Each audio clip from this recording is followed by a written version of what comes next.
L'ambassadeur de Chine à Paris a été interviewé sur CNews. Écoutez ce qu'il dit. Regardez bien cette vidéo. Car cette vidéo est l'exemple typique, l'illustration de ce que nous vivons dans nos relations amoureuses, familiales, amicales et professionnelles. Vous allez comprendre ce qui se passe vraiment dans nos différentes relations. Dites-moi ce que vous pensez de cette vidéo. Revenez ensuite et je vais passer cela au scanner. Je suis spécialiste en intelligence émotionnelle et relationnelle. Je vais faire une analyse simple, basique, pour que chacun comprenne. Je ne vais pas entrer dans les termes techniques de la psychologie. Regardons. Avec la Russie, qui est votre partenaire, vous avez continué vos échanges commerciaux. C'est normal. Oui, mais normal, avec un partenaire, parce que vous dites plutôt partenaire qu'allié. Est-ce que vous envoyez aussi des armes à la Russie? Vous pensez qu'on a besoin d'envoyer des armes à la Russie, qui est une puissance militaire numéro 1, numéro 2? Donc, pas d'armes. Ils ont tout. Ils ont tout, mais on voit à quoi ça sert. Des armes et pas d'hommes, parce que c'est presque naturel entre partenaires et alliés. Ouais. Les alliés, donc c'est ce que je dis, que la Chine entretient des relations normales avec la Russie. Nous sommes partenaires stratégiques. Nous avons des relations de coopération dans tous les domaines. D'accord, ça c'est langue de bois. Mais oui, vous avez de très bonnes relations commerciales et économiques et tout. Mais à propos de l'Ukraine, vous êtes dans une forme de neutralité. Vous n'en faites pas trop. Vous dites, vous n'avez pas d'armes, vous n'avez pas d'hommes. Vous les soutenez, et de loin, hein, non? Oui, on est un pays souverain, on n'a pas besoin de prendre parti avec n'importe quel parti, n'est-ce pas? On ne doit pas nous forcer de prendre une position. Oui, notre position est notre position. Donc, la Chine, c'est la Chine. Je vais commencer mon analyse par deux proverbes. Le premier proverbe. Entre l'enclume et le marteau, il ne faut pas mettre le doigt. Le second proverbe, il ne faut pas mettre le doigt entre l'arbre et l'écorce. Qu'est-ce que ça veut dire en français simple? 1. Vous devez comprendre ceci. Entre les États, entre les gouvernements, l'amitié n'existe pas. Non. Il n'y a que les intérêts. Qu'est-ce que je gagne? Qu'est-ce que tu gagnes si nous sommes partenaires? Et si on est d'accord, on fait semblant d'être amis. C'est comme ça que ça fonctionne. On n'entre pas dans la politique naïvement. Ce qui se passe entre les États, c'est ce qui se passe entre deux personnes, entre trois personnes. Je vous donne un exemple simple. Vous êtes dans une amitié. Vous êtes trois. Deux de vos amis se déchirent, se battent. Et vous, vous êtes mal à l'aise. Qu'est-ce qui va se passer? Ces deux amis-là, chacun à son tour va chercher à vous convaincre, va chercher à vous faire comprendre que c'est lui qui a raison et que l'autre a tort. Et par conséquent, vous devez venir de son côté, le rejoindre. C'est comme ça que ça fonctionne. C'est humain, ça. Pourquoi c'est humain? Parce que quand vous n'avez pas travaillé sur vous, vous n'êtes pas lucide. Quand vous êtes en plein combat, que ce soit une bataille idéologique, économique, que ce soit en pleine guerre, psychologique, matérielle, physique, peu importe ce que c'est. À un moment, vous êtes épuisé et vous avez besoin d'un soutien. Vous avez besoin d'avoir des alliés. Vous avez envie de dire à l'autre, tu vois, tu es seul. Vous avez besoin de vous sentir en sécurité. Vous avez besoin d'un allié puissant. C'est comme ça que ça fonctionne. Comme ça se passe entre les gouvernements, c'est ce qui se passe entre les amis, même dans le couple. Si vous avez des problèmes avec votre femme, avec votre mari, et que vous avez des enfants,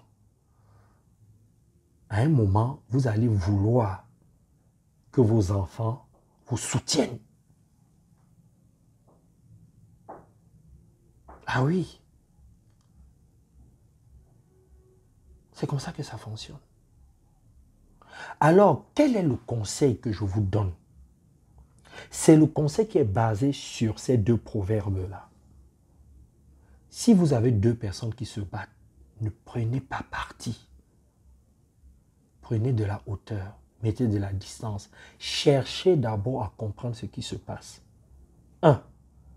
2. Observez vous-même pour voir si vos propres intérêts sont menacés. Si vos intérêts sont menacés, mettez en place une stratégie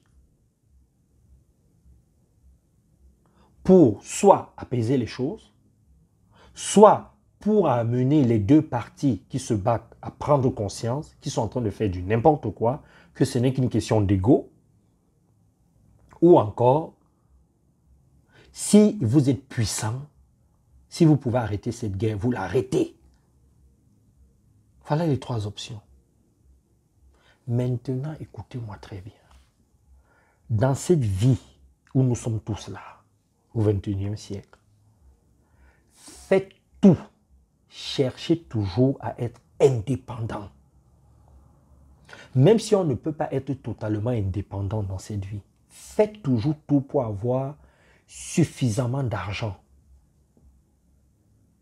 D'être indépendant sur le plan émotionnel, sentimental, sur le plan matériel, sur le plan financier. C'est très important. Ce qui fait que vous ne dépendez pas des autres. Parce que l'être humain a ceci de particulier, c'est qu'il est constamment inconstant. Il est beaucoup dans l'ego. Il y a des gens qui aiment le pouvoir, qui aiment dominer, qui veulent toujours être les premiers. Et si dans vos amitiés, dans vos relations amoureuses, familiales, professionnelles, vous avez deux personnes qui veulent toujours être au top, si vous êtes entre ces deux personnes-là, il y aura une guerre et vous allez vous retrouver au milieu. On va vous demander de choisir. Ne choisissez pas. Ne faites pas ça. Et pour ne pas se laisser manipuler, il est important d'être indépendant. Et c'est le cas de la Chine. La Chine a ses propres moyens. Et j'ai beaucoup aimé la réponse de l'ambassadeur de Chine à Paris. Il n'est pas bête. Pourquoi on veut qu'il choisisse? Ce n'est pas la Chine qui a occasionné cette guerre. Non. Non. Il y a deux lions qui se battent. D'un côté, les États-Unis. De l'autre côté, la Russie. Et je vois plein de pays comme ça qui viennent se mêler de ce problème. Et quand les conséquences vont commencer, ce sera quoi la suite? Parce qu'il y a beaucoup de pays qui ne sont pas vraiment indépendants. Beaucoup de pays dépendent de ces deux grandes nations-là. La Chine est puissante. Elle peut se permettre de dire on ne se mêle pas de ce problème, mais on observe de loin. Faites la même chose dans votre couple, avec vos amis, au travail et dans vos relations familiales. Parce qu'on voit ça. Vous voyez deux frères qui se battent, deux familles qui se battent, la famille du mari et la famille de la femme. Et vous vous engouffrez comme ça dans ce problème.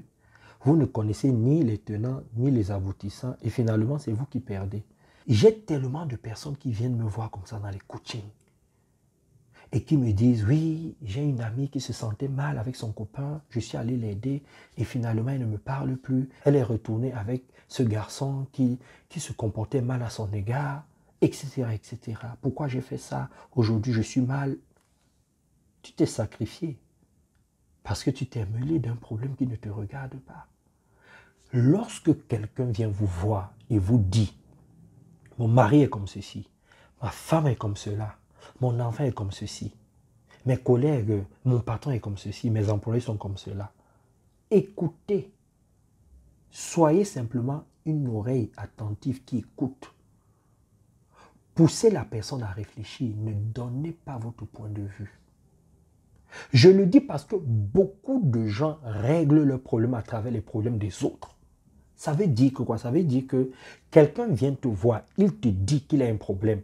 Comme toi, tu as eu le même problème et que tu ne l'as pas résolu, tu lui donnes les conseils que tu aurais aimé qu'on te donne. Ou alors tu lui dis ce que tu aurais aimé appliquer quand tu as eu ces problèmes. Et finalement, tes solutions ne sont pas adaptées et ça met l'autre personne dans des problèmes encore. Parce que tu n'es pas outillé. C'est pour ça qu'il est important d'aller voir des psychologues, des coachs lorsqu'on traverse certaines difficultés. Parce que nous sommes outillés. Dans le coaching, on ne te dit pas ce qu'il faut faire. On t'oriente. On te donne des pistes. En se basant sur beaucoup de choses, sur beaucoup de critères sur le plan émotionnel, psychologique. C'est pour ça qu'on fait une école, on est formé. Parce qu'on parle d'émotions. On parle de ce qui se passe dans la tête et dans le corps. C'est très sensible. Quelqu'un peut venir vers vous pour se plaindre juste parce qu'il veut se soulager. Juste parce qu'il veut être soutenu. Et pourtant, cette personne qui se plaint sait qu'elle a tort. Elle sait qu'elle se comporte mal. Mais elle est simplement épuisée et a besoin d'un soutien. C'est pour ça que vous ne devez pas vous mêler des problèmes des gens comme ça. Non, ne faites pas ça. Ne faites pas ça. Soyez indépendants. À bon entendeur, salut. J'attends vos commentaires. Abonnez-vous à ma chaîne et faites appel à nous si vous avez besoin d'être coaché. Bisous et bye bye.